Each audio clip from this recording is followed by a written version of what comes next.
Hello दोस्तों, welcome to my channel madam sir IAS.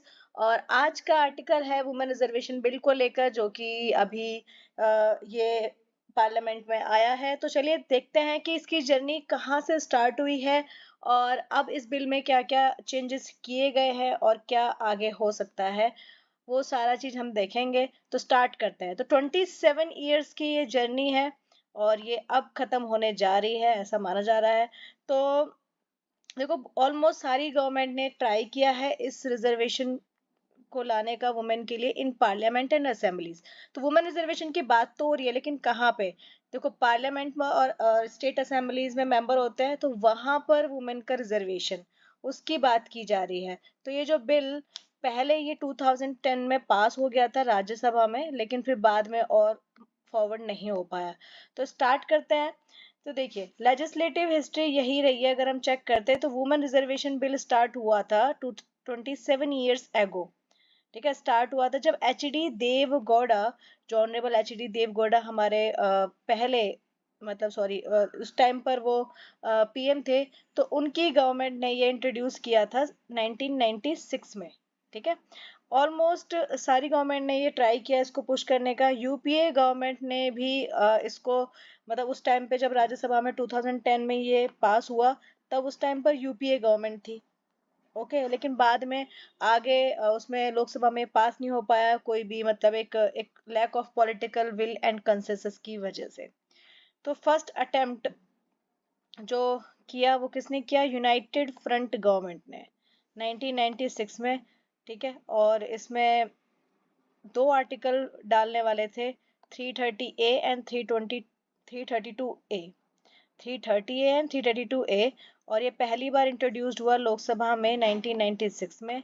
और किस मेंबर ने इसको किया था? रमाकांत डी खलफ, जो कि मिनिस्टर थे of state of for law and the United front government. तो उस टाइम पे यूनाइटेड फ्रंट गवर्नमेंट थी, और ये गवर्नमेंट 13 पार्टीज के कोलिशन की वजह से बनी थी। 13 पार्टी के कोलिशन की वजह से यूनाइटेड फ्रंट गवर्नमेंट बनी। एच डी देवगौड़ा थे पीएम, और उसके बाद उनके वहां पे minister of state of for law जो थे उस गवर्नमेंट के, रामाकांत डी खलप, उन्होंने 1996 में ये बिल लेकर आए थे।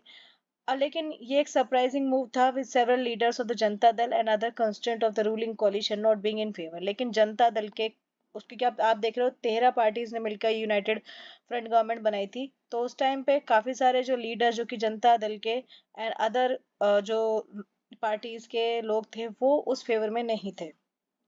फिर बिल को रिफर किया गया जॉइंट कमेटी को, और उसमें हेड कौन था?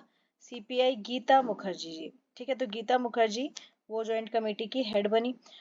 अब 31 मेंबर थे इस जॉइंट कमेटी में। पार्लियामेंट्री पैनल के एक पार्लियामेंट्री पैनल भी बना, उसमें एमपीज, जो उस टाइम पे एमपीज थे, उनका पैनल बनाया गया। तो उसमें थे ममता बनर्जी, मीरा कुमार, सुमित्रा महाजन, नीतीश कुमार एंड शरद पवार, विजय भास्कर और रेड्डी एंड सुषमा स्वराज, उमा भारती, गिरिजा व्यास, राम गोपाल यादव, सुशील कुमार शिंदे एंड हनन मोहल्ला।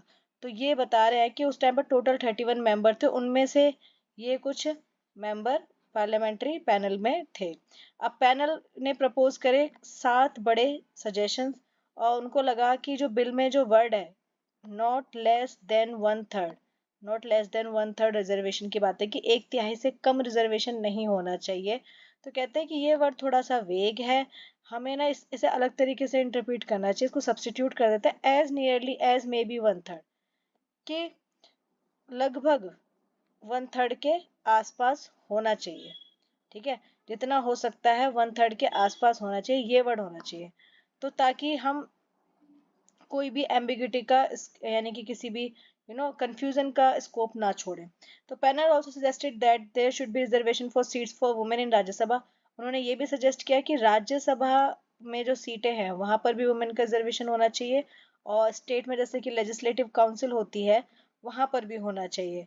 और इसके साथ साथ उन्होंने ये भी कहा कि रिजर्वेशन का बेनिफिट ओबीसीज को भी मिलना चाहिए, अदर बैकवर्ड क्लासेस को, क्योंकि अभी ये अप्रोप्रिएट, मतलब ये कहते हैं कि अप्रोप्रिएट टाइम पे ओबीसीज को भी मिलना चाहिए। अब कमेटी ने रिकमेंड जो किया, कमेटी ने ये भी रिकमेंड किया कि provision governing the reservation of seat for women in the लोक सभा and the state assembly should be a period for 15 years. अभी जो रिजर्वेशन मिलना चाहिए, अभी की बात जो कह रहे थे उस टाइम पे कि लोकसभा और स्टेट असेंबलीज में वो 15 साल के लिए होना चाहिए, जब ये एक्ट आएगा उसके बाद 15 साल तक के लिए उसको मतलब अलग अलग टाइम पे रिव्यू भी किया जाएगा कि इस रिजर्वेशन से कुछ फायदा हुआ कि नहीं हुआ और आगे कंटिन्यू करना है कि नहीं, ठीक है। ये भी सजेस्ट किया गया कि one of the members nominated from Anglo Indian community, और ये कह रहा है कि एक मेंबर एंग्लो इंडियन कम्युनिटी से भी होनी चाहिए वुमेन, जो कि बाय रोटेशन आएगी, एक एक बार कोई एक बार कोई एक ऐसे करके। तो यहाँ पे आप देख रहे हो कि उस टाइम जो बिल आया नेशनल फ्रंट गवर्नमेंट के टाइम पे और कमेटी बनाई गई, फिर उन्होंने कुछ सजेशंस दिया, और वो क्या क्या सजेशंस दिए वो ये लिखा है कि बिल आया था लोकसभा एंड स्टेट असेंबलीज के लिए, लेकिन उन्होंने बोला कि राज्यसभा के लिए भी होना चाहिए, और ये जो रिजर्वेशन है अगले 15 साल के लिए होना चाहिए एंड रिव्यू होना चाहिए, ठीक है। एंग्लो इंडियन कम्युनिटी की भी बात की इन्होंने और अदर बैकवर्ड क्लासेस की भी बात की। पैनल ने ये भी कहा कि स्टेट्स के बारे में कि वेयर देयर वर एग्जिस्टिंग, जहाँ पे पहले से ही रिजर्वेशन है, किसके लिए है, शेड्यूल कास्ट के लिए और शेड्यूल ट्राइब्स के लिए स्टेट्स में, तो वहां पे इन लेस देन 3 अगर मान लो 3 से कम सीट्स हैं, ठीक है, अगर 3 से कम सीटों पे पहले से ही जहाँ पे रिजर्वेशन है एससी और एसटी के लिए, ऐसे केसेस में कमेटी ने सजेस्ट किया कि रोटेशन पॉलिसी होनी चाहिए, कि एक सीट रिजर्व होनी चाहिए वुमेन के लिए पहले टर्म में, और दूसरी सीट रिजर्व होनी चाहिए दूसरे टर्म में, मतलब जैसे इस साल क्या पहले टर्म में, जैसे मान लो पहली बार जब इलेक्शन हुए तो उस टाइम पर ऐसे सपोज करते हैं वुमेन को रिजर्वेशन दे दिया, फिर जब अगले टर्म का इलेक्शन होगा तो उस टाइम पे दे दिया इसको unreserved in the third term, समझ रहे हो। तो 1 सीट रिजर्व्ड होनी चाहिए for women in the first term and other seat reserved in the second term and with the seat being unreserved in the third term, unreserved के लिए third term, ठीक है, समझ में आ गया आपको। उसके बाद कमिटी अडॉप्टेड इट्स रिपोर्ट, ये इसका जो कमेटी की जो रिपोर्ट आई वो 1996 दिसंबर में आई, ठीक है, but there were strong dissenting voices, लेकिन उसके अगेंस्ट में भी काफी सारे लोगों ने बोला, उसमें उसके फेवर में बहुत से लोग नहीं थे, ठीक है। अमंग देम उनमें से कौन कौन थे, नीतीश कुमार जो कि अभी करंट बिहार चीफ मिनिस्टर हैं, एंड उन्होंने कहा कि भाई रिजर्वेशन दो आप ओबीसी वुमेन को भी। उसके बाद this bill provides for the reservation to, लेकिन इस बिल ने उस टाइम पर लिखा गया है कि ये बिल प्रोवाइड करता था रिजर्वेशन एससी एसटी को, ठीक है, and I am of the opinion that कि women belonging to OBC should also get the fair deal, उनका ये ओपिनियन था कि ओबीसीज की वुमेन को भी मिलना चाहिए, इसमें एससी एसटी को मिल रहा है, so therefore I want that 1/3 reservation should include women belonging to OBC, की जो 1/3 रिजर्वेशन मिल रहा है ये ओबीसी वुमेन को भी मिलना चाहिए, और रिजर्वेशन और ओबीसी में भी proportion in the two the जो भी ओबीसी की पॉपुलेशन है उसके प्रपोर्शन में होना चाहिए रिजर्वेशन, ये उस टाइम पे नीतीश कुमार ने बोला, और इस वजह से जो उनके सजेशंस थे वो उसमें उन्होंने अपनी आपत्ति जताई। अब आगे बात करते हैं, सिमिलर तरीके का जो डाइसेंट नोट्स थे वो फ्रॉम मौला मौला एंड यादव एंड डीएम के पीएन सेवा की तरफ से भी आए। बिल वॉज टेकन अप, फिर उसके बाद फिर से बिल को डिस्कशन के लिए लेके आया गया लोकसभा में 16 मई 1997 में, पर उस टाइम पे there was stiff opposition from within the ruling coalition. अब कोलिशन जो गवर्नमेंट थी और कोलिशन के अंडर ही कई सारा अपोजिशन था, ठीक है, कोलिशन में ही अपोजिशन था। अब डिस्कशन ये हुआ कि late socialist MP Sharad Pawar, जो उस टाइम पे एमपी थे Sharad Pawar, making his infamous statement, उन्होंने अपनी एक स्टेटमेंट दी और कहा कि कौन महिला है कौन नहीं है, केवल बलकटी महिला बाहर नहीं रहने देंगे।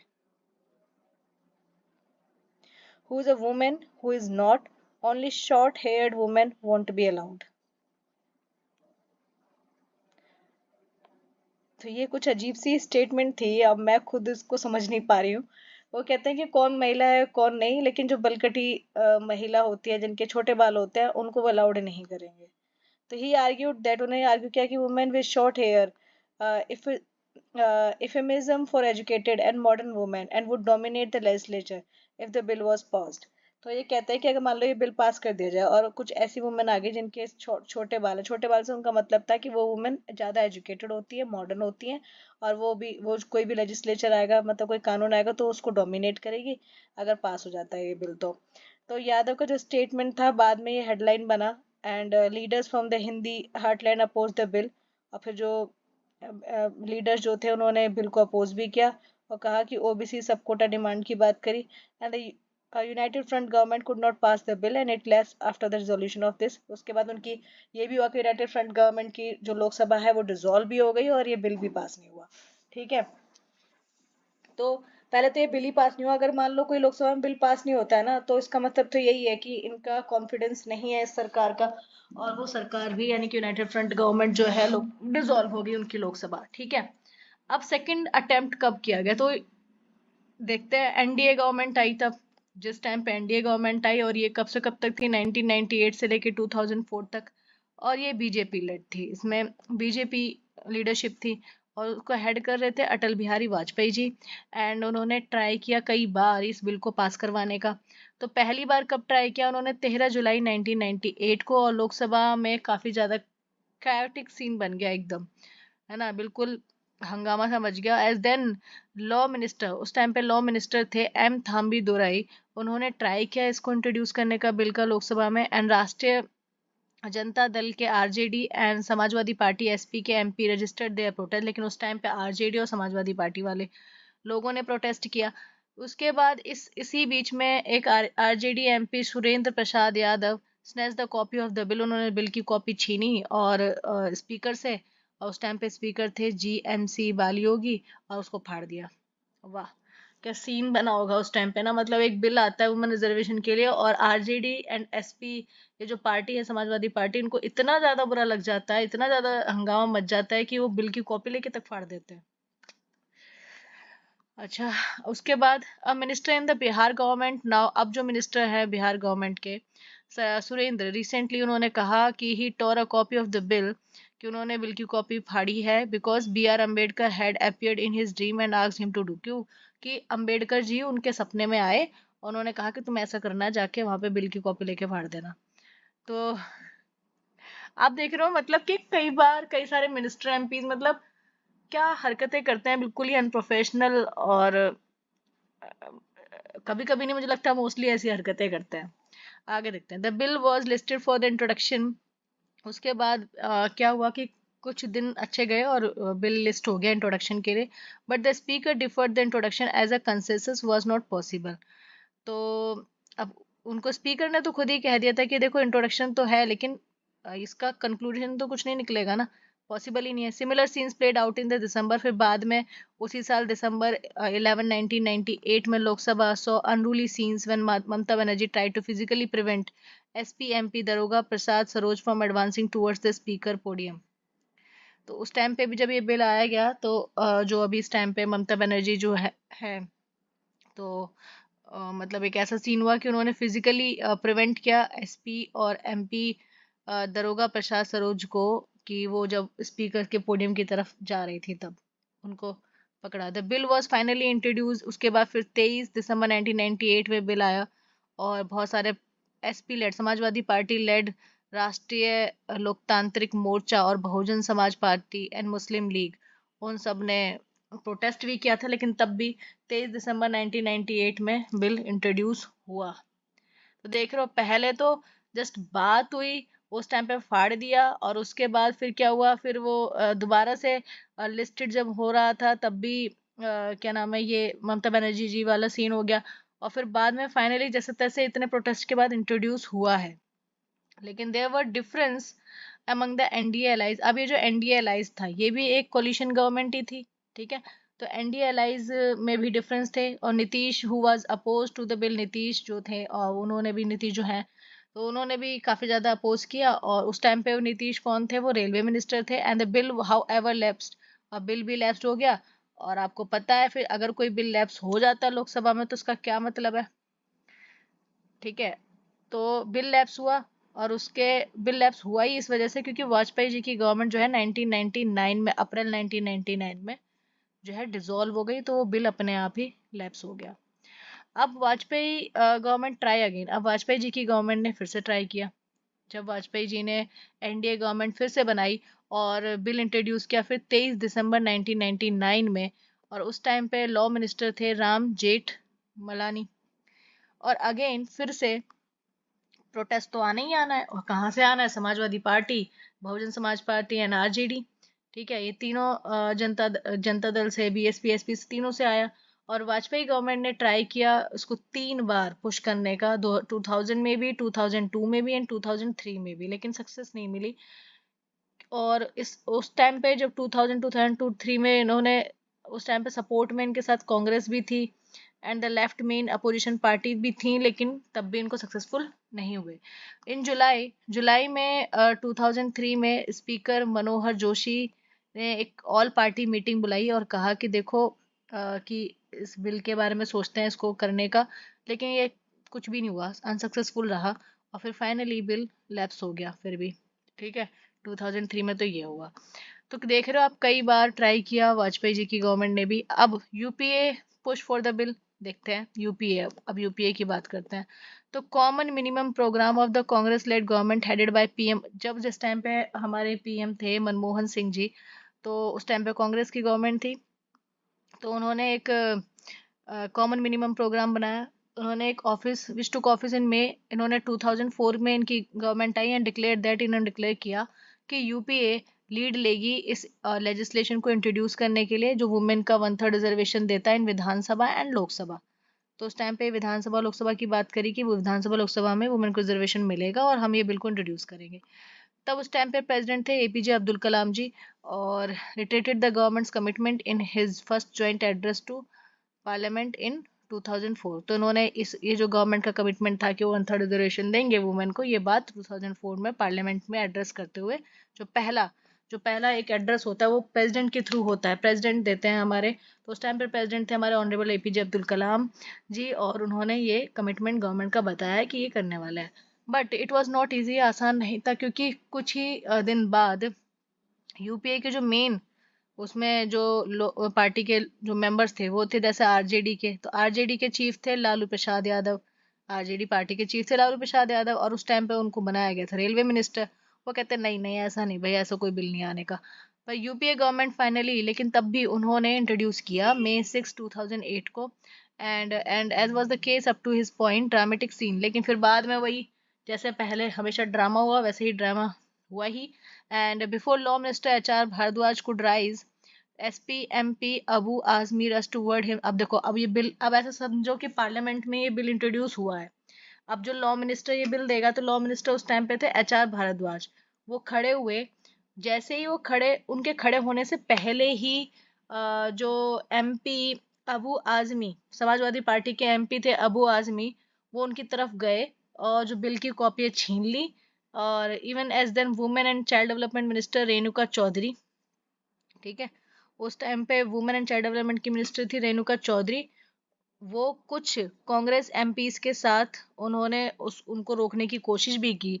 ठीक है, अबू आजमी को physically, and cordon of Bhardwaj, another SP MP hurdles piece of torn paper. और दूसरे समाजवादी पार्टी के जो एमपी थे उन्होंने क्या किया, उसको फाड़ दिया और पूरे में बिखेर दिया हाउस में। तो आप देख रहे हो कि, अच्छा, इसमें मैंने एक सेंटेंस थोड़ा सा गलत बोल दिया कि उस टाइम पे जो women and child development minister Renuka Chaudhary थी, वो कुछ कांग्रेस एमपीज के साथ उन्होंने क्या किया था, फिजिकली भारद्वाज को ब्लॉक करने की कोशिश भी की थी। और फिर भी मतलब उनको कि वो ना छीने, लेकिन तब भी उन्होंने छीन लिया था। ठीक है, another SP MP, Samajwadi Party के एमपी ने, हर बार समाजवादी पार्टी और ये आरजेडी बीएसपी के लोगों ने काफी ज्यादा प्रोटेस्ट ही किया इस चीज का, वो ही नहीं चाहते। विद द कांग्रेस एमपीज, अब कांग्रेस के MP forming a security ring around him. अब उन्होंने क्या किया, देखो अच्छा सा फाड़ दिया है, लेकिन उन्होंने क्या करा कि भारद्वाज जो है उस टाइम पे थे लॉ मिनिस्टर, उसके चारों तरफ रिंग बनाकर खड़े हो गए कांग्रेस के एमपीज, उनको प्रोटेक्ट करने के लिए। फिर भारद्वाज ने अगली बार ऐसा किया और भारद्वाज ने फाइनली इंट्रोड्यूस कर दिया बिल। तो आप देख रहे हो कितना, मतलब क्या ड्रामा चल रहा है, एक मूवी सीन की तरह, कितना मुश्किल। फिर भारद्वाज ने फाइनली जब इंट्रोड्यूस किया bill, which was later refer to the, फिर उसके बाद बिल इंट्रोड्यूस होता है तो क्या बनता है, पार्लियामेंट्री स्टैंडिंग कमेटी बनती है। ठीक है, तो पार्लियामेंट्री स्टैंडिंग, आप मेरी ना बात सुनते रहो, आप ये मत सोचो कि मैं किस सेंटेंस पे हूँ, कहाँ हूँ, वो आप आर्टिकल पढ़ोगे आपको समझ में आ जाएगा। लेकिन बस ये बात सुनते रहो कि क्या स्टोरी चलती रही। फिर अब जब बिल इस तरीके से इंट्रोड्यूस उन्होंने किया, तो पार्लियामेंट्री स्टैंडिंग कमेटी बनी और उसकी personal public grievance and law justice की। देन बिल को रिजर्व में रखा गया as nearly as may be 1/3 seat of the Lok Sabha and legislative assembly for. अब बिल किस लिए था? रिजर्वेशन प्रोवाइड कराने के लिए 1/3 सीट लोकसभा और लेजिस्लेटिव असेंबली में वुमेन के लिए, और 1/3 the number of seat reserve for the SC ST, और SC ST के लिए भी 1/3 सीट रिजर्व रहेंगी लोकसभा एंड स्टेट असेंबली में फॉर वुमेन उस कैटेगरी की। जैसे SC ST कैटेगरी की जो वुमेन है उन उसकी SC ST कैटेगरी में ही 1/3 उनको रिजर्वेशन मिलेगा। The committee which submitted its report, अब कमिटी ने रिपोर्ट सबमिट करी, पार्लियामेंट्री कमिटी ने, वो कब की? दिसंबर 2009 में। उन्होंने रिकमेंड किया कि बिल जो है वो पास होगा in its present form without any delay, कि जो भी ये बिल में लिखा है उसकी प्रेजेंट फॉर्म में डिले, बिना किसी डिले के पास होना है।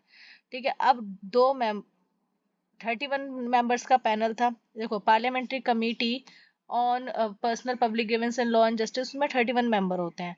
ठीक है, 31 मेंबर के पैनल के अंदर में यहाँ पे ये रहा 31 मेंबर का पैनल था, उसमें से दो मेंबर कौन? एक तो SP लीडर वीरेंद्र भाटिया और एक Shailendra Kumar. SP leader Virendra Bhatia and Shailendra Kumar, इन्होंने कहा नहीं नहीं हम लोग नहीं मानते, ठीक है, ऐसा इस बिल को। तो लाइक द मुखर्जी पैनल, अब ये जो मुखर्जी पैनल था, it also suggested that government should consider the demand for reservation within reservation for OBC women and some minority at an appropriate. अब इनका डेसेंट ये था कि देखो इन्होंने ये भी सजेस्ट किया था, अब मुखर्जी पैनल ने ये भी सजेस्ट किया कि गवर्नमेंट को ना रिजर्वेशन की demand with in OBC women भी कंसिडर करनी चाहिए। जैसे SC ST जो है उनके अंडर में 1/3 रिजर्वेशन वुमेन को दिया जा रहा है, ऐसी OBC वुमेन को भी दिया जाए एंड सम माइनॉरिटीज को भी बाद में दिया जाए जब जरूरत पड़े, अप्रोप्रिएट टाइम पे। ठीक है, फिर उसके बाद मार्च 9 2010 में रेड लेटर डे आया। रेड लेटर डे देख लेते हैं क्या है। एक ब्रेक थ्रू आया 2010 में, RJD was no longer a part, अब RJD UPA गवर्नमेंट की पार्ट नहीं रही, और along with SP extended outside support. ठीक है, तो SP के साथ साथ यानी कि समाजवादी पार्टी के साथ साथ RJD दोनों UPA गवर्नमेंट की नहीं रही पार्ट, और उन्होंने आउटसाइड सपोर्ट लेना शुरू कर दिया। इन अ सरप्राइज मूव में Kumar made a U turn and extended support to the bill. और जो नीतीश कुमार जी थे उन्होंने यू टर्न ले लिया और बिल को सपोर्ट करने लगे, और leaving his senior party colleague and Sharad Pawar red faced, Sharad Yadav red faced. उन्होंने अपनी पार्टी को क्या करा, उन्होंने अपने सीनियर पार्टी कलीग को छोड़ दिया, जो कि शरद यादव है ना, उनको छोड़ दिया। After 2 days of the spirited discussion, 2 दिन का डिस्कशन हुआ राज्यसभा में, और मार्च 9 2010 में अब राज्यसभा में बिल पास हो गया, और 2/3 मेजोरिटी के साथ। तो ये बिल को 2/3 मेजोरिटी से पास होना था, क्योंकि इसमें अमेंडमेंट होना था कॉन्स्टिट्यूशन में, इसलिए ये आप याद पॉलिटी की बुक से पढ़ सकते हैं कि कितनी मेजोरिटी चाहिए होती किस पर्टिकुलर टाइप के बिल के लिए। तो यहाँ पे अमेंडमेंट होना था, 2/3 majority is required from the Rajya Sabha, तो वो हुआ। उसके बाद BJP and the left who were in opposition supported it. Obvious सी बात है, BJP तो हमेशा से सपोर्ट कर रही थी, एंड कुछ लेफ्ट फ्रंट के अपोजिशंस ने भी इसको सपोर्ट किया। अब 186 तो फेवर में रहे, है ना, and 1 opposing vote coming from farm leader Sharad Joshi. 186 favour में थे, सिर्फ एक अपोजिंग वोट था, जो कि एक फार्म लीडर था शरद जोशी जी, उनकी तरफ से अपोजिशन था। उसके बाद प्रीवियस डे, पिछले दिन क्या हुआ था कि राज्यसभा ने एक कायोटिक सीन बना। अब देखो ये पास इतनी आसानी से थोड़ी हो गया होगा बिना ड्रामा कुछ किए, उससे पहले कुछ तो हुआ होगा। तो राज्यसभा में क्या हुआ ना, SP Nand Kishore Yadav and Kamal Akhtar climbed on to then chairman Hamid Ansari table. तो SP लीडर यानी समाजवादी पार्टी के नंद किशोर यादव एंड कमल अख्तर, ये दोनों के दोनों चढ़ गए, और किसकी टेबल पर चढ़ गए? चेयरमैन हामिद अंसारी की टेबल पे। नंद किशोर ने क्या करा, उनका जो माइक्रोफोन होता है वो भी तोड़ के फेंक दिया, और जो RJD के राजनीति प्रसाद जो थे, उन्होंने बिल की कॉपी भी फाड़ दी, और उसके बाद वो भी चेयरमैन की तरफ बढ़े। एंड SP यानी कि समाजवादी पार्टी के वीरपाल सिंह यादव और independent Ejaz Ali and the Lok Janshakti party Sabir Ali and the RJD Subhash Yadav ने भी इस डिस्कशन को रोकने की कोशिश करी, जो डिस्कशन चल रहा था बिल पर। अब बिल जिस दिन पास हो गया था, all 7 of them were suspended. उस दिन तो इन सारे 7 लोगों को जिन्होंने ये हरकतें की उनको सस्पेंड किया, कि इस तरीके से अनरूली कंडक्ट करने के लिए, और फिजिकली उनको मार्शल्स के द्वारा उठा के बाहर एविक्ट किया गया। और जब BSP वॉकड आउट मतलब उस टाइम पे बीएसपी भी बाहर चली गई उठ के, एंड तृणमूल कांग्रेस ने भी इस वोटिंग में पार्टिसिपेट नहीं किया। तो आप देख रहे हो जो दो अपोजिशन जो नहीं चाहते थे वो सब उनको, उनके या तो अनरूली कंडक्ट की वजह से उनको बाहर फेंका गया, या फिर वो खुद ही उठ के चले गए। अब UPA government how did not show the political will to get the bill passed in the Lok Sabha despite the BJP. अब यूपी गवर्नमेंट ने फिर बाद में क्या हुआ कि जैसे अब राज्यसभा में तो पास हो गया, लेकिन बाद में उसको लोकसभा में भी तो पास होना था। लेकिन उस टाइम पे उन्होंने एक पॉलिटिकल विल नहीं दिखाई कि इसको लोकसभा में पास करना है, जबकि बीजेपी थी उस टाइम पे और लेफ्ट भी सपोर्ट कर रहा था, लेफ्ट अपोजिशन। और 2011 में स्पीकर मीरा कुमार ने एक ऑल पार्टी मीटिंग बुलाई कि भैया ये जो डेडलॉक है, क्योंकि राज्यसभा से पास हो गया अब लोकसभा से बचा है, तो इसको खत्म करो, लेकिन कुछ फायदा नहीं हुआ। तो आप देख रहे हो कि कितना ज्यादा ड्रामा अभी तक क्रिएट हुआ है। और अगर वुमेन रिजर्वेशन होना क्यों जरूरी है, आप देखिए, ये एक टेबल दी हुई है यहाँ पे, बहुत जरूरी है इसको देखना। आप देखिए, ये लोकसभा इलेक्शन बताए हुए हैं पूरे, नंबर ऑफ सीट्स टोटल, और उसमें से कितनी वुमेन मेंबर है, कितने परसेंटेज। तो आप देख रहे हो अभी भी फाइनली अगर 17th लोकसभा इलेक्शन में जब टोटल 543 लोकसभा में सीट है, उसमें से सिर्फ और सिर्फ 78 वुमेन है, जो कि 14.36। और ग्रोथ कितनी हुई है, हर बार एक दो 3% की, एक दो की, इतनी 4% से स्टार्ट किया, अभी तक 14% पे ही पहुंच पाए हैं। और हम ऐसा वुमेन को ही क्यों कर रहे हैं, क्यों? ऑब्वियस ही बात है यार, वुमेन, आज की वुमेन इंडियन एजुकेटेड है, वो फैसले ले सकती है, ठीक है, उसको भी अगर वो अपना घर चला सकती है, अपनी फैमिली चला सकती है, तो अपना देश भी चला सकती है। इतनी सेंसिटिविटी और उसमें इतना माइंड है। आप देखते हो कि अदर कंट्रीज में पीएम भी लेडी होती है, ठीक है, और बड़े बड़े मिनिस्ट्री पोजीशंस पे, यहाँ तक कि अभी हमारे यहाँ G20 हुई थी, उसमें आईएमएफ चीफ और बड़ी बड़ी पोजीशंस पे लेडीज ही हैं। तो ऐसा नहीं है कि एज मैन और वुमेन को मैं कंपेयर ही नहीं कर रही हूँ, आई एम जस्ट सेइंग कि man and women are equal, they both should have opportunity, fair opportunity to contest in elections, to contest in every field. जहाँ पर अभी यहाँ पे इतने कम परसेंटेज में औरतों का रिप्रेजेंटेशन है। और ये सिर्फ और सिर्फ लोकसभा राज्यसभा या इन सब की पॉलिटी की बात नहीं है, पॉलिटिक्स की, यहाँ तक कि high court and supreme court में अगर जजेस का भी परसेंटेज देखो, और यही नहीं, टेक्नोलॉजी फील्ड में भी औरतों का कंट्रीब्यूशन, औरतों का प्रेजेंस देखो, या किसी बड़े अवार्ड्स में देखो, हर जगह उनका कम है। तो हमें इतना बड़ा हमारा ये labour force, women labour force है इतना बड़ा, उसको हम जबकि अब एजुकेटेड भी है तब भी उनको अगर अपॉर्चुनिटी नहीं दे पाएंगे, तो हम उनको यूज ही नहीं कर पा रहे अपनी इकोनॉमी के लिए, अपने देश के डेवलपमेंट के लिए। तो आगे का हम डेटा देखते हैं। तो आप देखिए, यहाँ पे देखिए दूसरी कंट्रीज में क्या है। दूसरी कंट्री में बिना रिजर्वेशन के, ठीक है, अभी फिलहाल तो हमारे यहाँ रिजर्वेशन नहीं है, तो कितनी परसेंटेज है हमारे यहाँ, 14.4% ऑफ लोकसभा एमपी जो है वो वुमेन है, ठीक है। अभी हमने पिछली टेबल में देखा। अब how this number compare with the lower or single house of the democracy on the top of the women's representation list. अब हम इस नंबर को कंपेयर कर लेते हैं, ठीक है। Only major countries and prominent democracy के साथ करेंगे, जहाँ पे बड़ी बड़ी कंट्रीज, जहाँ पे बड़ी डेमोक्रेसीज है, जहाँ पे डेमोक्रेसी है, जैसे हमारे इंडिया में। तो अब जैसे मैक्सिको की बात करें, तो वहाँ पे आप देखो, वहाँ पे कितने परसेंटेज है वुमेन, 50%, ठीक है। न्यूजीलैंड में 50, स्वीडन में 46, नॉर्वे 46, अप्रोक्सीमेटली 50, ठीक है। यहाँ तक कि south Africa, Finland, Argentina, Spain, Denmark, Belgium, ये सारी जहाँ पे डेमोक्रेसीज हैं, प्रोमिनेंट कंट्रीज हैं, वहाँ पे सब में 50% के आसपास या अबव 40% तो वुमेन रिप्रेजेंटेशन है। और जहाँ, और हमारा हमारा कितना है, सिर्फ 14.4%। That is very low. हमें 75 साल से अब ज्यादा ही हो गए हैं आजाद हुए, ठीक है, अभी तक औरतों के लिए इतना कम रिप्रेजेंटेशन, ठीक है। अदर प्रोमिनेंट कंट्रीज और देख लो, जैसे ऑस्ट्रेलिया में 38.4%, फ्रांस में 37.8%, UK 34.6%, Canada 30%, United states 28.8%, Pakistan, यहाँ तक कि पाकिस्तान में भी हमसे ज्यादा है, 20.5%, ब्राजील 17.5%, जापान 10%। तो ये, चलो हम बाकी अदर बड़ी बड़ी कंट्रीज से कंपेयर करें तो हमारा काफी ज्यादा कम है, एंड दैट्स ट्रू, और उसको सुधारने की जरूरत है। आगे देखते हैं इस बिल में अब जो मोदी जी की गवर्नमेंट के द्वारा जो लाया गया है इसमें क्या है, आगे क्या प्रोमिसेस हैं, इस बिल में क्या होगा, तो देखते हैं। तो ये गवर्नमेंट ने ट्यूसडे को, ठीक है, इस ट्यूसडे को यानी कि आज एक कॉन्स्टिट्यूशन में लेकर आए हैं ये बिल 128 128वां अमेंडमेंट बिल है कॉन्स्टिट्यूशन का। और इसके बिल के according 33% reservation Lok Sabha and state legislative assembly में वुमेन को दिया जाएगा।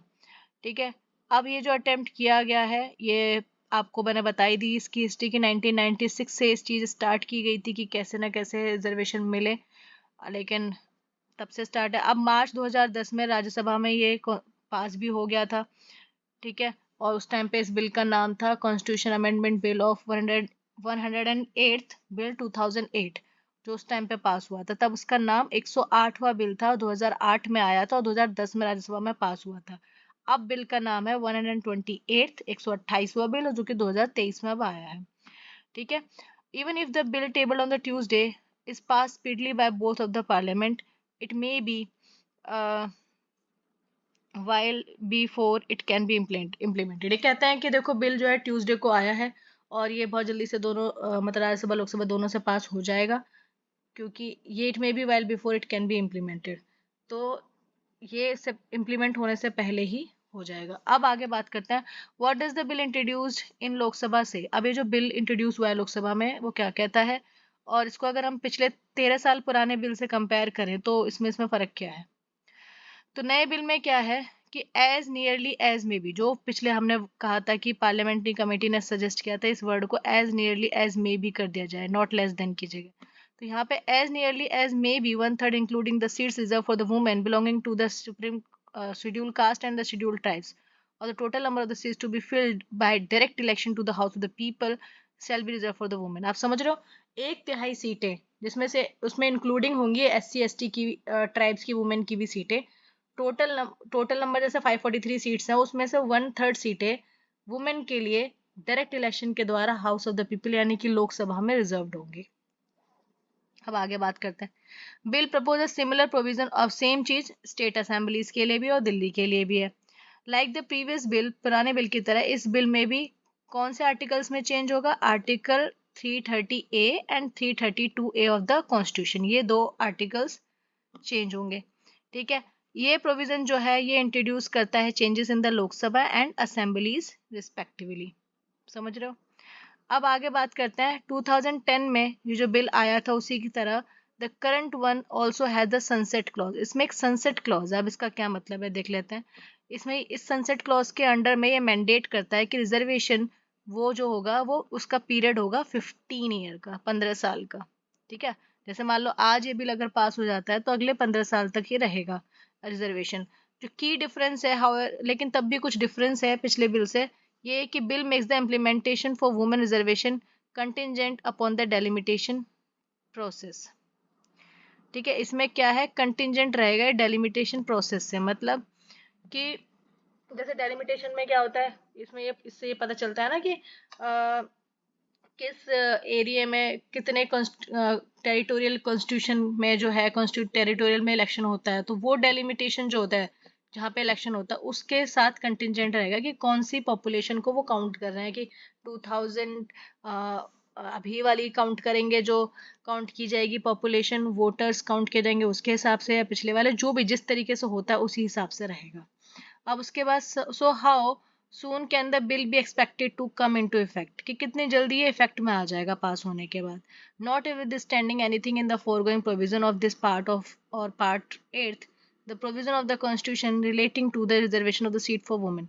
अभी जो पार्ट 8 जो है कॉन्स्टिट्यूशन का, ठीक है, वो प्रोविजन रिलेटेड है reservation of the seat for the women in the house of the people, legislative assembly state and legislative assembly of the national capital of territory. आप ये चीज़ जरूर याद रखिएगा कि इसमें रिजर्वेशन दिया जा रहा है लोकसभा में वुमेन को और लेजिस्लेटिव असेंबली जो है स्टेट की उसमें, and legislative assembly of the national capital territory of Delhi, Delhi में भी। ठीक है, ये इफेक्ट में आ जाएगा after exercise of delimitation take for this purpose, after जब डेलिमिटेशन एक्सरसाइज हो जाएगी। अच्छा, डेलिमिटेशन तो आपको पता है ना, फिर से गिनती होती है, फिर से उसके बाद कॉन्स्टिट्यूंसी बनती है, इलेक्शन कॉन्स्टिट्यूंसी बनती है, जहाँ पे इलेक्शन के लिए एक कैंडिडेट खड़ा होता है, तो वो डेलिमिटेशन प्रोसेस चल रहा है। तो जब वो हो जाएगा उसके बाद से ये बिल इफेक्ट में आ जाएगा।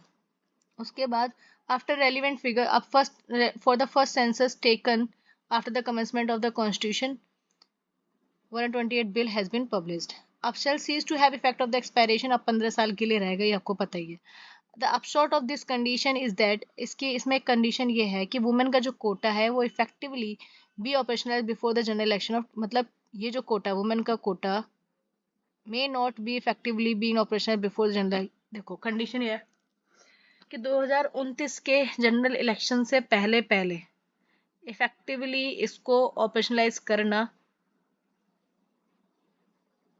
नहीं हो सकता है शायद, क्योंकि डेलिमिटेशन होगा पहले, उसके बाद ही तो ये प्रोसेस, मतलब डेलिमिटेशन प्रोसेस होने के बाद ही ये एक्ट में जो चीज़ें हैं वो लागू होंगी। तो अभी जैसे इलेक्शन हो जाएगा, उसके बाद 5 साल बाद इलेक्शन होगा 2029 में, ठीक है। तो उससे पहले पहले अगर देखें तो इफेक्टिवली ये वुमेन का कोटा ऑपरेशनलाइज नहीं होगा। अब 42nd अमेंडमेंट जो होगा फ्रोज द डेलिमिटेशन एक्साइज। अब अभी इस टाइम पे कौन सा डेलिमिटेशन एक्साइज हम यूज करते हैं, कौन सा डेलिमिटेशन यूज कर रहे हैं, तो 42nd यानी कि 42वां अमेंडमेंट किया गया था, उस टाइम पे ये फ्रोज कर दिया गया था, ये फिक्स कर दिया था कि जो है कि रिजल्ट जो 2000 में पब्लिश हुए हैं, कि रिजल्ट आफ्टर द 2000 में जो भी पॉपुलेशन या डेलिमिटेशन हुई है, काउंट हुई है, जो भी वोटर्स काउंट हो, उसी के हिसाब से होगा। फिर 2001 में दिस वाज फर्दर एक्सटेंडेड 2000 तक तो फिक्स कर दिया था। 42nd अमेंडमेंट में 2000 ईयर तक, यानी कि 2000 जो हमारा ईयर है उस तक ये फिक्स कर दिया था, ठीक है। अब उसके बाद 2001 में क्या किया, इसको फर्दर एक्सटेंड कर दिया 25 साल के लिए। अब जो डेलिमिटेशन है, ठीक है, वो उसका जो रिजल्ट है वो 2026 के बाद पब्लिश होगा। And now delimitation would happen after the result of the first census after 2026 is published. तो नॉर्मल कोर्स में क्या होता है, this would have mean that delimitation would happen only after 2031 census result were published, but now the 2021 census has been delayed. अब आपको पता है कि 2021 का सेंसस जो है वो डिले हो गया था क्योंकि कोरोना आ गया था, ठीक है, कोविड-19 की वजह से। तो अब जो है नॉर्मल कोर्स में तो वैसे तो डेलिमिटेशन 2031 में होना था, बट अब ये क्या होगा, it would happen mean that the delimitation would happen only after the 2021 census results were published। चलो आगे देखते हैं। As things stand, the earlier census जो 2021 का सेंसस है, अब वो हो सकता है 2025 तक हो पाए। 2021 वाला हो जाता, कोरोना की वजह से नहीं हुआ, अब 2025 तक हो पाए। अब जब ये 2025 में सेंसस हो जाएगा पूरा, तब 2025, अब इलेक्शन तो अभी हो जाएंगे और 2025 में होगा, उसके बाद ये पब्लिश होगा, उसके बाद इस एक्ट का जो भी जो इसमें लिखा गया वो लागू होंगे, ठीक है। तो हाउस लिस्टिंग एक्सरसाइज 2024 तक पूरी होगी, उसके बाद सेंसस 2025 में होगा, फिर इसकी पब्लिकेशन होगी, ठीक है, और उसमें 1-2 साल लग जाएंगे। तो अगर रिजल्ट जो है 2021 सेंसस का वो 2026 के बाद ही पब्लिश हो पाएगा, ठीक है। उसी के बेसिस पे डेलिमिटेशन ऑफ कॉन्स्टिट्यूंसी होगा। कॉन्स्टिट्यूंसीज यानी कि वो इलाका पूरा किया जाता है ना, डिमार्क किया जाता है कि कहाँ से कौन कितने कैंडिडेट्स लड़ सकते हैं, कितना कहाँ पे है, तो वो चीज़ें करने में अब 2021 में वो होना था, वो होगा अब जाके 2026 तक, तो उसके बाद ही ये लागू होगा। तो इसका मतलब 2029 का जो इलेक्शन होगा, 2029 का जो इलेक्शन होगा उसी में ये वुमेन का रिजर्वेशन कोटा काम आएगा, तभी इफेक्टिवली ऑपरेशनलाइज्ड हो पाएगा। How will the reserve seat be identify in the first instance, तो पहले इंस्टांस में कैसे रिजर्व सीट आइडेंटिफाई किए जाएंगे और फिर बाद में कैसे किए जाएंगे। तो बिल ये स्टेट करता है कि 1/3 जो सीट है वो पार्लियामेंट और स्टेट असेंबली में वुमेन को रिजर्व होनी है। बार बार ये चीज रिपीट हो रही है, बार बार एक ही बात। तो इसका मतलब ये नहीं है कि ये स्पेसिफाई करता है कि कैसे सीट आइडेंटिफाई, देखो ये तो हो गया रिजर्वेशन कि रिजर्वेशन होना है, बट कैसे आइडेंटिफाई करोगे कि कौन सी सीट्स। तो it's important to remember that कि this proposed constitution amendment is enabling in nature, ठीक है। अभी ये जो कॉन्स्टिट्यूशन इन्होंने प्रपोज किया, अमेंडमेंट ये प्रपोज किया है, वो इनेबलिंग है नेचर में। मतलब इस क्या कह सकते हैं, इसका मतलब है कि it will grant the government the power to enact the law for its implementation. मतलब कॉन्स्टिट्यूशन में तो ये चेंज हो जाएगा कि हाँ भाई 1/3 रिजर्वेशन देना है house of the people and state assembly में वुमेन को। लेकिन आगे उसको देना कैसे है, उसको इम्प्लीमेंट कैसे करना है, वो पावर किसके पास है, गवर्नमेंट के पास। तो उसके आगे रूल्स और कुछ ना कुछ गाइडलाइंस बनेंगी कैसे करना है। तो ये एक्सपेक्ट किया जाता है कि जो डिटर्मिनेशन कौन सी सीट पे वुमेन का रिजर्व रहेगा, it is expected that determination of the seat will be addressed by the separate law. अलग से लॉ बनेगा उसके लिए, जिससे डिटरमाइन किया जाए कौन सी सीट के लिए रिजर्वेशन रहेगा, कौन सी सीट पर लड़ सकती है। आप समझ रहे हो। जब UPA try to amend the जब यूपीए ने 2010 में अमेंड करने की कोशिश की थी कॉन्स्टिट्यूशन में, तो अमेंडमेंट बिल में उन्होंने भी स्पेसिफाई नहीं किया था कि कैसे वो आइडेंटिफाई करेंगे कि किस सीट पे वुमेन लड़ेंगी। ठीक है। However, the government at that time had proposed that the constitution reserve for the women would be obtained through a draw of lots to ensure। अब उन्होंने कहा कि देखो कॉन्स्टिट्यूशन में तो हम लिख देंगे, बाद में हम क्या करेंगे कि कॉन्स्टिट्यूंसीज जो रिजर्व है उनको जैसे एक ड्रॉ से निकालेंगे, जैसे एक पर्ची बना के रख दी और उसमें से निकाल लिया कि कौन सा रिजर्व होएगा, कौन सी कॉन्स्टिट्यूंसी से कहाँ से लड़ेगी वुमेन। ठीक है। ये इंश्योर करने के लिए no seat was the more than, अब ये भी होना चाहिए कि कोई एक सीट ऐसा नहीं हो कि बार बार वही रिजर्व हो रही हो, बार बार वहीं से वुमेन लड़ रही हो, ऐसा नहीं होना चाहिए। तो एक मतलब 3 कंसेक्यूटिव इलेक्शन में से एक बार लड़ेगी, मतलब जैसे इस साल हुआ तो इस साल मान लो वुमेन ने लड़ लिया, तो अगले 2 साल बाद फिर वुमेन के लिए रिजर्व होगी वो। ऐसा नहीं है कि वुमेन खड़ी नहीं हो सकती है, लेकिन अगले 2 साल बाद वो वुमेन के लिए रिजर्व होगी फिर। यानी कि 3 कंसेक्यूटिव इलेक्शन में एक बार ही रिजर्व्ड रहेगी वो पर्टिकुलर सीट। और कौन सी रहेगी, कौन सी कॉन्स्टिट्यूंसी रहेगी, वो ड्रॉ से निकालने का उन्होंने उस टाइम पे सोचा था। अब एनडीए थर्ड गवर्नमेंट जो है, जब will also propose the rotation, NDA ने जब ये बिल प्रपोज किया था, याद करो पिछले भी थोड़ी देर पहले बताया, तो उन्होंने भी रोटेशन की बात की थी, हम रोटेशन कर लेंगे कि इतनी सीट अब, उतनी सीट अब, अगली सीट अब, अगले बार। ठीक है, ऐसे करके। तो since the bill was introduced Lok Sabha Tuesday, अब जैसे ये बिल लोकसभा ट्यूसडे में लोकसभा में आया है, तो ये डिबेट है कि भाई देखो वेडनेसडे को स्टार्ट हो जानी है कि किस तरीके से तुम डिसाइड करोगे कि कौन सी सीट रिजर्व रहनी है। अभी आपने बता तो दिया 1/3, लेकिन कौन सी। तो ये अभी क्लियर नहीं है कि मोदी गवर्नमेंट कैसे आइडेंटिफाई करेगी वो 33% सीटों को। ठीक है, समझ में आ गया अभी तक। How are the seats are reserve for the, अब एससी और एसटी के लिए भी कैसे डिसाइड की जाएंगी सीट रिजर्व। तो डेलिमिटेशन एक्ट 2002 ने कुछ ब्रॉड प्रिंसिपल दिए रिजर्विंग सीट के। तो डेलिमिटेशन कमीशन होती है एक, तो उन्होंने डेलिमिटेशन कमीशन को अपॉइंट किया जाता है। इस एक्ट के अंडर में डेलिमिटेशन एक्ट 2002 के अंडर में डेलिमिटेशन कमीशन को अपॉइंट किया जाता है। वो रिस्पॉन्सिबल होती है इस डिसाइड करने के लिए कि पार्लियामेंट्री एंड असेंबली कॉन्स्टिट्यूंसी में to be reserve based on कौन सी रिजर्व रहेंगी, और पॉपुलेशन के बेस पे करती है। ऐसा नहीं कि किसी एरिया में वो पर्टिकुलर कम्युनिटी है ही नहीं माइनॉरिटी में और वहाँ पे रिजर्वेशन मिल रहा है। ठीक है, तो वो पॉपुलेशन के हिसाब से रिजर्व करती है। Constituency in which seats are reserve for the schedule का, वो कॉन्स्टिट्यूंसी जहाँ पे शेड्यूल कास्ट के लिए सीटें रिजर्व रहेंगी उनको डिफरेंट पार्ट्स में डिस्ट्रीब्यूट किया जाता है स्टेट के। ठीक है ना, और प्रैक्टिकेबल तरीके से उन एरियाज में प्रपोर्शन जो होता है पॉपुलेशन का, वो to the total is comparatively large रहेगा। ठीक है, सेक्शन 9(1)(c) यही कहता है। Similarly for the schedule tribe के लिए वो ऐसा ही करते हैं कि जिस जिस कॉन्स्टिट्यूंसी में शेड्यूल ट्राइब को रिजर्वेशन मिला है, तो वहाँ पे भी वो लोकेट करते हैं एरिया, देखते हैं कि उनकी पॉपुलेशन वहाँ पे कितनी है। जहाँ पे जिस कॉन्स्टिट्यूंसी में ज्यादा होगी पॉपुलेशन उनकी, तो वहाँ पे उनको खड़ा होने दिया जाएगा। What constitution amendment will be needed to operationalize the scheme? अब कौन से कॉन्स्टिट्यूशन अमेंडमेंट करने की जरूरत है, तो इसको ऑपरेशनलाइज करने के लिए, ठीक है, वो कौन से article 82 and article 173 of the constitution. Article 82 क्या है, आर्टिकल 82 में क्या होता है, री एडजस्टमेंट होता है कॉन्स्टिट्यूंसी का एडजस्टमेंट। लोकसभा की अलग होती है कॉन्स्टिट्यूंसी, स्टेट असेंबलीज की अलग होती है, तो हर सेंसस के बाद उसका रीएडजस्टमेंट होता है। आर्टिकल 82 ये कहता है। और आर्टिकल 173 क्या कहता है कि लेजिस्लेटिव असेंबली में कितना कंपोजिशन रहेगा। देखो लेजिस्लेटिव असेंबली में ऐसा नहीं होता, उसमें कंपोजिशन है कि पर्टिकुलर मतलब उसमें कितने कितने मेंबर कैसे होंगे, उस कंपोजिशन के साथ डील करता है। तो वो आर्टिकल 173 को भी अमेंड करना पड़ेगा, उसमें बताना पड़ेगा कि 33% औरतें होनी चाहिए। एंड आर्टिकल 82 में भी जो कॉन्स्टिट्यूंसी का रीएडजस्टमेंट होगा, जिसमें पर्टिकुलर बताया जाए कि इस कॉन्स्टिट्यूंसी से इतने वुमेन रिजर्व्ड है, तो वो इस हिसाब से आर्टिकल 82 को भी अमेंड किया जाएगा।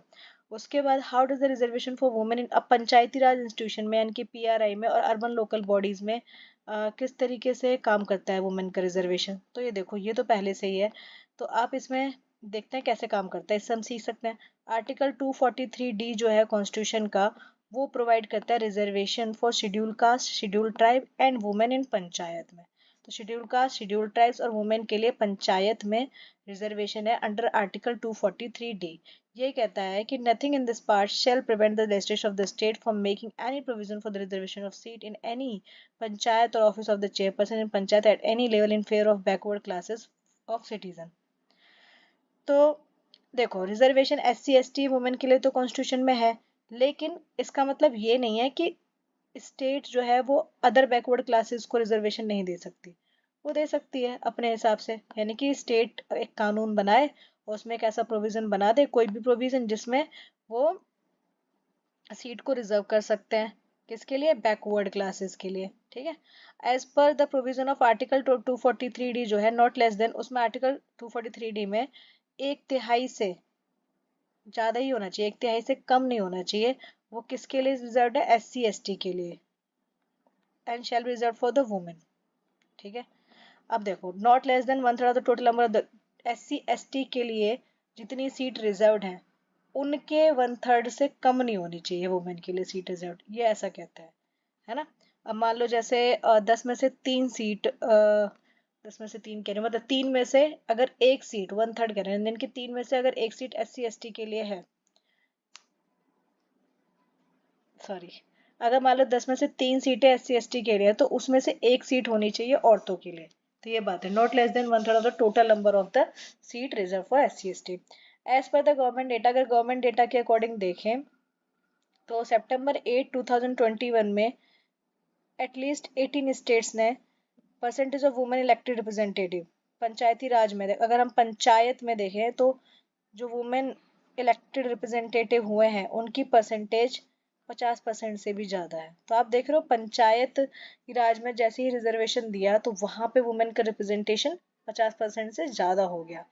कम से कम 18 स्टेट्स में तो ऐसा ही है, जैसे उत्तर प्रदेश, छत्तीसगढ़, आसाम और महाराष्ट्र, तमिलनाडु, उड़ीसा, केरला, बिहार, झारखंड, वेस्ट बंगाल, राजस्थान, मणिपुर, तेलंगाना, सिक्किम, हिमाचल प्रदेश, कर्नाटका, आंध्र प्रदेश, मध्य प्रदेश, इतने सारे स्टेट्स में 50% से ज्यादा हो गए। तो अगर लोकसभा और स्टेट असेंबलीज में रिजर्वेशन मिलेगा तो ऑब्वियस है वहाँ पे भी परसेंटेज इंक्रीज होगी। एंड बड़ी डेमोक्रेसीज की तरह जैसे अदर कंट्रीज में ऐसा है, तो हमारी भी कंट्री डेवलप करेगी।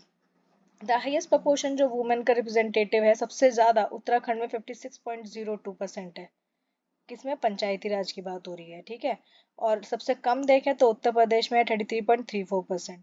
तो ओवरऑल अगर देखें हम पूरे कंट्री का तो पंचायती राज इंस्टीट्यूशन में 45.61 वुमेन परसेंटेज में रिप्रेजेंटेशन इनका पंचायती राज इंस्टीट्यूशन में। ठीक है।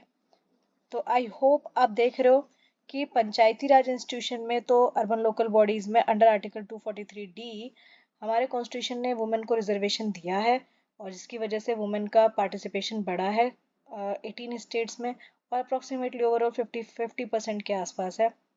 और अभी जैसे कॉन्स्टिट्यूशन में अमेंडमेंट हो जाएगा कि 1/3 रिजर्वेशन दे रहे हैं, मीन्स 33% दे रहे हैं, बट उसको आगे कैसे इम्प्लीमेंट करना है, कैसे डिसाइड करेंगे किस पर्टिकुलर सीट, कौन सी पर्टिकुलर सीट रिजर्व्ड है, वो जो प्रोसेस है वो आगे डिस्कस होगी कि किस तरीके से डिसाइड करने वाले हैं। अगले 15 साल के लिए बनाएंगे और इसमें SC ST के लिए और बाकी जो जो कम्युनिटी है SC ST की वुमेन के लिए भी इसमें है रिजर्वेशन। और दूसरी बात, यहाँ पे लोकसभा के लिए state assembly of state and Delhi दोनों की लेजिस्लेटिव असेंबली के लिए है। ठीक है। तो आई होप ये आपको समझ में आया हो। और अभी ये टॉपिक और डेवलप हो रहा है क्योंकि आगे इसमें और डिस्कशन होंगे पार्लियामेंट में और उसके बाद इसमें कंक्लूजन निकल के आएगा कि पर्टिकुलरली क्या पास हुआ है, इसमें क्या चीज़ें, क्या प्रोविजंस हैं। तो हम फिर से भी एक बार और डिस्कस करेंगे। और यहाँ पे आप बस याद रखिए कि अभी ट्यूसडे को जब ये बिल इंट्रोड्यूस किया गया है तो किसने किया है? Union law minister Arjun Ram Meghwal ji ने लोकसभा में। तो लॉ मिनिस्टर इंट्रोड्यूस करते हैं गवर्नमेंट की तरफ से बिल और यहाँ पे 2/3 नॉट लेस देन 2/3 मेजोरिटी से बिल पास होना चाहिए। तो इस बिल के बारे में काफ़ी कुछ बता चुकी हूँ मैं। अगर आपको पसंद आया हो तो लाइक कीजिएगा, कमेंट कीजिएगा। थैंक यू एंड चैनल को सब्सक्राइब भी कीजिएगा।